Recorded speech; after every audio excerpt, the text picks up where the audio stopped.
There's so many issues we don't know if we're going to solve them, but we still feel we have to make our best effort, and I certainly think that's true of the fate of the planet.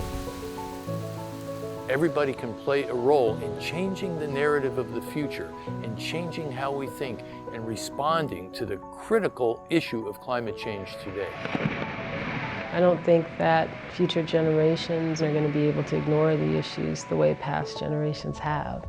It's a time where our values as human beings can really come into focus.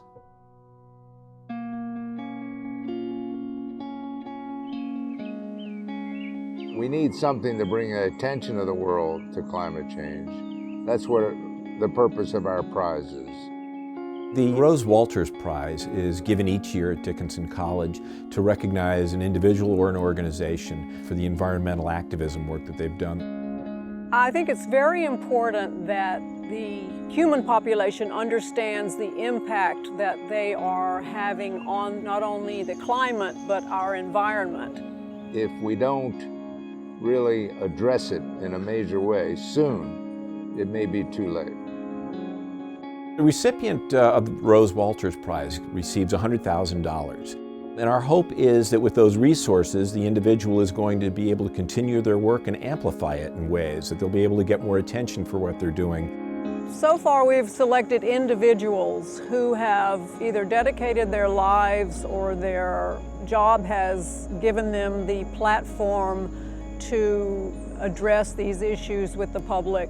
Through this award, what it does is it brings these inspiring people to our campus for a 2- or 3-day residency. That really gives a chance for our students to interact with these people in small group settings, sometimes one-on-one. It's a very personalized experience. They go and visit classrooms and programs. You know, you just get to ask them questions for an hour of their time. It's just you and them. And so our students are able to learn very directly from these people about how does one become an effective advocate for whatever the issue is that they're working on.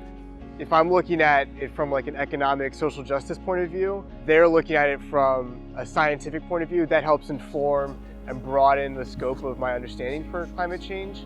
And that's a very Dickinsonian liberal arts sort of experience. What you guys are particularly doing is way out in front of a lot of people.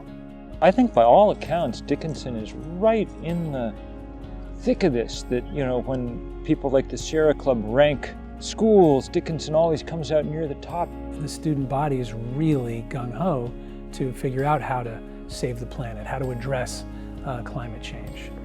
I'm really excited to see what you're doing here at Dickinson. You're reshaping the way the leaders of tomorrow are thinking about their future and what they can do and what role they can play. I think we owe it to the future generations to clean up the mess our generation and past generations have created. So I hope the prize teaches people many elements of what's happening in our world due to our presence here. But the world doesn't feel yet in any major way that this is urgent, and it is.